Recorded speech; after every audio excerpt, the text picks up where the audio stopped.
Friends good morning केमती अच्छा सब आशा करने भल थे आउ चलतु आम तो प्रीवियस नेक्स्ट वीडियो रे पढ़ी आमर कौन थी फेमिनिज्म तापर प्रेसिडेंट तो ये सब पढ़ी तो आज चलतु तार कंपोजिशन फ्यूचर और फंक्शन एगुड़ा सब पढ़ी तो आज चलतु आज भावी प्रियाम्बल चैप्टर प्रियाम्बल बाहर माने पढ़ा तो प्रियाम्बल चैप्टर एवं चलतु स्टार्ट करिया लेट न करी बंधु सांग मैंने आज आम स्टार्ट करवा प्रियाम्बल चैप्टर। तो प्रियाम्बल तो जानते कॉन्स्टिट्यूशन मेन आमर हूँ प्रियाम्बल। तो प्रियाम्बलटा कंपलसरी मन रखिए सबू एग्जाम रे आसे सबू माने कॉम्पिटिटिव हो नेट हो अलग जहाँ भी तो पॉलिटिकल साइंस कहले ही कॉन्स्टिट्यूशन कहले ही प्रियाम्बल को ही बुझाए। तो द फास्ट इंट्रोडक्शन पढ़ा the American constitution was the first to begin with a preamble many countries including India followed this practice. The term preamble refers to the introduction or preface to the constitution. It comes from Latin word preambulus which means working before. देखो fast हूँ प्रियाम्बुल वार्डटा आमर कौटू आसला ना प्रियाम्बुलस आ जोटार माने कौन ना माने सब किसी गोटे कार्य माने पूर्वर आम जहाँ करती ताको से माने तार अर्थटा ही हूँ से देखो प्रियाम्बुल रेफर्स टू द इंट्रोडक्शन और preface the two the constitution माने आमर गोटे कहते जमी गोटे भर माने गोटे किसी गोटे सेंटेंस कहया पूर्व किसी गोटे आम एडभर्ब लगाती एडजेक्टिव जहाँ भी माने गोटे प्रिफेस लगाती तो सेमती कॉन्स्टिट्यूशन माने without preamble constitution does not value माने कॉन्स्टिट्यूशन किसी वैल्यू ना प्रियाम्बुल बिना तो सेमती से जिनसटा तापर देखो Berubari case not the part of the constitution 1960 ये केसटा केबे आसला ना पेरुवारी केस 1960 रे हैला Kesavananda Bharati case preamble is the part of the constitution preamble 85 words single line preamble ने आमर टोटाल से जो कोटेशनटा थाए मु आपण मानू निहाती से कोटेशनटा कहबी मोर भी सेटा पूरा माने मो माइंड रे अछि काना हमकु जतले कॉलेज रे हम एचओडी पढ़ाती तो सेते बेले सब बेले नियंती आमठू तो ये जिनसटा आमर पूरा टोटाली माइंड रे रही जाइछि तो मो सांग मैंने जी भी भिडियोटा देखुवे तो निहारी जे मैंने बुझीपे मुझे मैंने कौन पे कहली तो लेटेड छाड़ू आमर जो प्रियाम्बुल जो माने आमर जो प्रियाम्बुलटा अच्छी कॉन्स्टिट्यूशन रे टोटाल आमर केतटा लाइन सिंगल लाइन ने 85 वर्ड सिंगल लाइन ने अच्छी the preamble to the Indian constitution is based on the objective resolution प्रियाम्बुलटा आमर इंडियन कॉन्स्टिट्यूशन ने कहा पर बेस करे ऑब्जेक्टिव रिजोल्यूशन उपरे and drafted and moved by Pandit Jawaharlal Nehru ए जो प्रियाम्बुल कॉन्स्टिट्यूशन धारा हुआ आमर पंडित जवाहरलाल नेहरू ड्राफ्ट करथिले बा ड्राफ्टेड करथिले and adopted by the constitution assembly adopt किए करते ना constituent assembly it has been amended by the 42nd constitution amendment act 1976 आउ ए जो अमेंडमेंटा आमर को कॉन्स्टिट्यूशन अमेंडमेंट एक्ट रे हेतिला ना 42nd कॉन्स्टिट्यूशन अमेंडमेंट एक्ट एटा मोस्ट इंपोर्टेंट समस्त मन रखिबे which added 3 new word socialist secular and integrity आम कॉन्स्टिट्यूशन रे 3टा न्यू वर्ड माने ऐड करा जायतिला हेडा कोन ना सोशलिस्ट एस रे मन रखिदेबे SSI एमती मन रखिदेबे एस रे सोशलिस्ट एस रे सेकुलर एंड आई रे इंटीग्रिटी तापर ये देखो टेक्स्ट ऑफ द प्रियाम्बुल ये कौन with the people of India having solemnly resolved to constitution India into a sovereign socialist secular democratic republic and to secure to all its citizens तापर देखो जो जे देखो केमती मन रखिबे एमती फास्ट मन रखिबे SSSDR एमती sovereign socialist secular democratic Republic तापर जे रे जस्टिस L रे लिबर्टी ई रे इक्वालिटी तापर F रे फ्रैटर्निटी एमती मन रखिबे माने मु तो एमती ही ट्रिक करी मन रखे देखो justice social economic and political liberty of thought expression belief faith and worship equality कौन equality of status and of opportunity and the promote among them all fraternity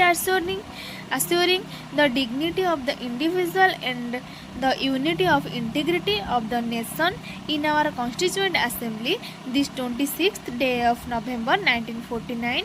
do hereby adopt an act and give to ourselves this constitution. एटा ये जो आमर constitution assembly 26 माने 26 तारीख दिन November 1949 मसीह constitution assembly adopt होता enact and to give our self this constitution. तो यहाँ यही जो कोटेशनटा पूरा we the people of India having solemnly resolved the to constitute India into a sovereign socialist secular democratic republic एवठू starting रु end जाए यहाँ समस्ते मन रखिए. यहाँ जदि भी आप मन भी रोनी डेली राति शोला बेले माने पूरा रीडिंग मारे फास्ट रु एवठू स्टार्टिंग एतिक जाए. देखो मुझे ये करके देखा दूसरी देखो ingredients of preamble source of authority of the constitution. The preamble states that the constitution derives its authority from the people of India. तापर नेचर ऑफ फास्ट आम कौन इनग्रेडिएंट रो source of authority of the constitution constitution किछिटा source authority रो nature of Indian state रो objective of the constitution रो तापर date of adoption of the माने हमर प्रिएम्बल को जितलो माने क्रिएट हैला बा गठन हैला तो कौन कौन इनग्रेडिएंट सब माने कौन कौन इनग्रेडिएंट्स माने आपण बुझी परथिबे जेमति धर रोसई कला बेले हम जो सामग्री हम कोंदी कौन कौन इनग्रेडिएंट्स हम नेले तो सेमति जेते बेले प्रिएम्बल जेते फास्ट माने कौन है सिचुएटेड है तो सेते बेले हमर कौन कौन इनग्रेडिएंट्स सब माने दरकार माने नेसेसरी माने दरकार है तो सही सब जिनस कौन ना कॉन्स्टिट्यूशन रो सोर्स अथॉरिटी तापर Indian nature of Indian state तापर ऑब्जेक्टिव ऑफ कॉन्स्टिट्यूशन तापर डेट ऑफ एडॉप्शन माने गोटे कॉन्स्टिट्यूशन एडॉप्ट है तार डेट थी ना नहीं तो इट स्टिपुलेट्स नवेम्बर 26 1949 आज द डेट. तापर देखो तार एटा किछिटा की फीचर तो प्रिएम्बल पाई तार की फीचर किछिटा अछि गोटे जेमति sovereign socialist secular democratic republic and justice liberty equality and fraternity are explain as follow. यही सब जो माने मु जो कहली आमर की फीचर की वर्ड्स तो से गुड़ा सब एक्सप्लेन करा पड़े. Sovereign the word sovereign implies that India is neither dependency nor a dominion of any other nation but independent state. There is no authority above it and it is free to conduct its own affairs both internal and external. सोवरेनटा माने आपण जानि पथि सार्वभौमत्व तो सेटा कहला कौन the sovereign implies that India neither dependency nor a dominion of any other nation ना कि एटा गोटे इंडिया माने इंडिया ऊपर डिपेंड करे ना कि माने आम आपण मैंने जानी इंडियाटा आमर हूँ कौन गोटे सार्वभौमत्व देश जोटा कि आम sovereign state sovereign country. There is no authority above it and it is free to conduct its own affairs. एटा माने पूरा फ्रीली कंडक्ट करा जाए both internal and external both internally and externally conduct करा जाए. Through in 1949 India declared the continuation of her full membership of the Commonwealth of Nation and accepted the British Crown as the head of the Commonwealth. This extra constitutional declaration does not affect India's membership of United Nations organization. Also in no way constitution a limitation on her sovereignty. तो एगुड़ा गोटे theory type रो अच्छी तो sovereign माने आप बुझे सार्वभौमत्व तो आपको base करके सब जिन लिखाई ना मुझे बहुत भलसे माने नोट करी आमर जो पॉलिटी एम लक्ष्मीकांत बुक रो तो आपण मैंने चाहिए एठू नोट्स करें ना तो आप भी किसी भी माने से पॉलिटी बुक आउ किछिटा एमती ऑनलाइन मटेरियल रू मु नोट बनई तो आपको जब भल लगे देन नोट डाउन करदे. Socialist even before the term was added by 42nd Amendment Act in 1976. The Constitution had a socialist content in form of certain directive principle of state policy जोटा कि DPSP. Moreover, the Congress party itself adopted a resolution to establish socialist pattern of society. तापर देखो the एटा हमर वाला कोन socialist पर आसला हमर secular हेले कोन the term secular too was added by 42nd constitutional amendment act. एटा भी हमर 42nd constitutional amendment act of 1976 रे अडॉप्ट हेतिला. However as the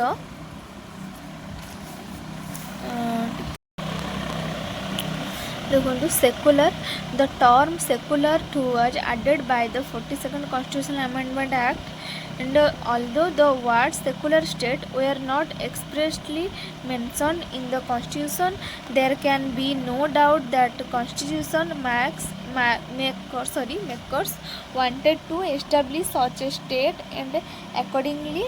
article 25 to 28 have been included in the constitution. The Indian constitution embodies the positive concept of secularism, that is all religion in our country have the same status and support from the state. तापर देखो democratic polity as stipulated in the preamble is based on the doctrine of popular sovereignty, that is possession of supreme power by the people. Democracy is of two types, गोटे directly आ गोटे होची indirectly. जोटा democracy आमर दी प्रकार, गोटे direct democracy आ गोटे indirect democracy. And indirect democracy, the people exercise their supreme power directly as in the case in Switzerland. एटा होची कोन गोटे सुप्रीम पावर को एक्सरसाइज करे और डायरेक्टली स्विट्जरलैंड को माने एटा होची माने कोन करे स्विट्जरलैंड रे ए केसटा डायरेक्टली डेमोक्रेटिक रे माने जो डायरेक्ट डेमोक्रेटिक स्विट्जरलैंड रो आस्तिला. They are 4 devices of direct democracy, namely referendum, initiative, recall and plebiscite. तार 4टा आमर अच्छी कौन डिवाइस अच्छी. गोटे हूँ आमर कौन referendum, initiative, recall and plebiscite. In indirect democracy on other hand the representative elected by the people exercise by the supreme power. Representative माने कौन करेंगे पीपुल मान द्वारा इलेक्ट हे by the exercise of supreme power and thus carry on the government and make laws. This type of democracy also known as representative democracy. Democratic को बा indirect democracy को कौन कहती ना रिप्रेजेंटेटिव ऑफ डेमोक्रेसी बोली मध्य कहा जाए. देखो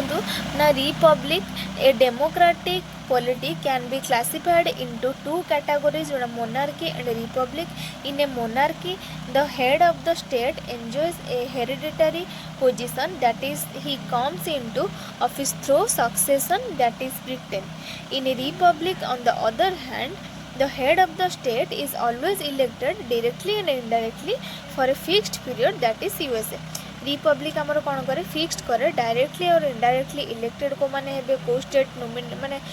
डायरेक्टली हेबे को स्टेट इनडायरेक्टली हेबे तो एटा आमर फिक्स करे रिपब्लिक रे सर यूएस माने कॉन्स्टिट्यूशन आमर फिक्स करे. There are the term republic in our preamble indicate that India has an elected head called the president. He is elected indirectly for a fixed period of 5 years. Indirectly जो term year थाए के 5 years तो से विषय कहले अपन टिके reading मारदेवे. तापर देखो लास्ट नहीं 6 number is justice. The term justice in the preamble embrace 3 distinct forms: social, economic and political, secured through various provision of fundamental rights and directive principles. Social justice denotes the equal treatment of all citizens without any social distinction based on caste, color, sex, religion, sex, so on. आमर कह गले माने justice रे कौन समस्त को equal rights मिलवा दरकार, equal thought, equal fundamental rights मिलवा दरकार एंड इक्वल फ्रीडम मिलवा दरकार. तो सेटा डीपीएसपी रे कह जाय माने आमर डायरेक्टिव प्रिंसिपल रे कह जाय कौन ना गोटे आज माने गोटे सार्वभौमत्व देश रे समस्त सम्मान माने कौ ये ना सेटा से कास्ट हो ना वर्ण हो माने जाति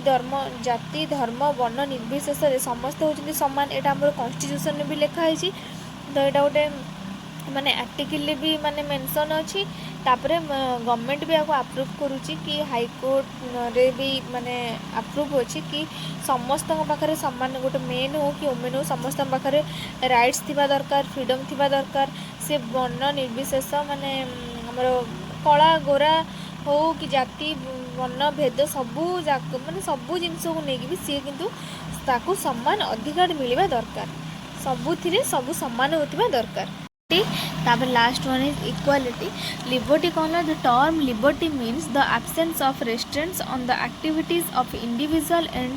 eight the same time providing opportunity for the development of individual personality. The preamble secures to all citizens of India liberty of thought, expression, belief, faith and worship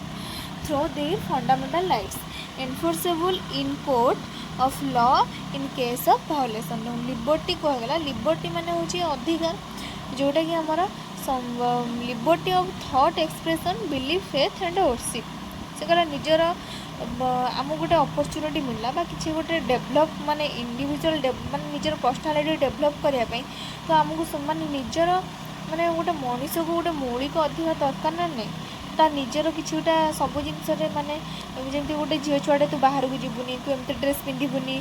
ते एति टाइम भितर बाहर ये करार अच्छे गोटे पुआटा कौन से माने गोटे झीलटा को जी माने गोटे पुआ को जी मिलूँ गोटे झील को से कौन मिलूँ से अधिकार मिलूनी कारण गोटे जिनस लिमिट माने लिमिटेशन अच्छी बाकी मेल पर्सन मानक जोटा गोटे लिमिटेशन नहीं आउ liberty as elaborated in the preamble is very essential for the successful functioning of the Indian democratic system in brief liberty conceived by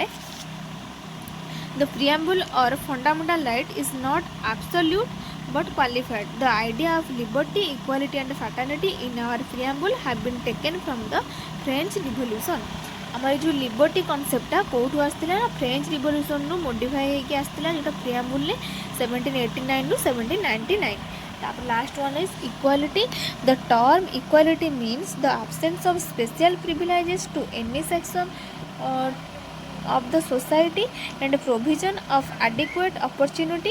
for all individual without any discrimination. Equality अर्थ माने कौन गोटे आमर specialisation हो बा society हो किसी गोटे सेक्शन माने सोसाइटी किछिटा सेक्शन अच्छी तो अपर क्लासेस कोड़ा मिडिल क्लासेस लोअर क्लासेस तो से जो जिनस भितर माने माने भितर कौन इक्वालिटी रहा कि समानता तो रही से माने क्लास रे डिवाइड करागला बा सेक्शन रे डिवाइड करागला तो से जिनटा कह कि से समानता माने समस्त को समान अपॉर्चुनिटी मिलवा दरकार समस्त को समान माने जो आमर डिस्क्रिमिनेशन होची कौन भेदभाव जोटा कि माने असमानता देखा जाउची भेदभाव देखा से जिनसटा इक्वालिटी आणबनी. The preamble secure to all citizen of India equality of status and opportunity. Preamble securely माने लिखा जाइए बस प्रिएम्बल पूरा मेंशन होती गोटे इंडिया सिटीजन माने गोटे सिटीजन ऑफ इंडिया इंडिया गोटे नागरिक. फ्रेंड्स भावुँ आज भिडियो आपण बहुत भल लगी आदि आज भिडियो भल लगी देन लाइक शेयर सब्सक्राइब करने जमा भी भूलि जदि भी कौन कह शेयर करेंगे जमी भल पाइबा देते सेमती भल पाइबा देवे आती कहीं कहबी तो मुझे भिडियोटा ये रखुची हाँ आज मुझे माने जो भी टॉपिक रिलेटेड जहाँ भी पढ़ाऊँगी माने जहाँ भी मुझे बुझीपार माने सडनली एत सारा जिनस माइंड रे मन रही तो धीरे धीरे यहाँ आप नोट डाउन करेंगे सब लिखिले ही गोटे जिनस प्रैक्टिस हुए कहनी जमी प्रैक्टिस मेक्स देम परफेक्ट तो सब प्रैक्टिस कर गोटे जिन सब मैंने शोला पूर्व थे रीडिंग मारदेव तो तुम मनकर गोटे हैबिट हो ना तो गोटे माने सिक्वेन्स वाइज पड़े आस जहाँफल कि तुम निज माने बहुत भलरे मन रही तो आशा करुँच आपको ये भिडियोटा बहुत बेनिफिट देव बहुत हेल्पफुल कर ठीक अच्छे भिडियो ये रखुच्छी टाटा जय जगन्नाथ.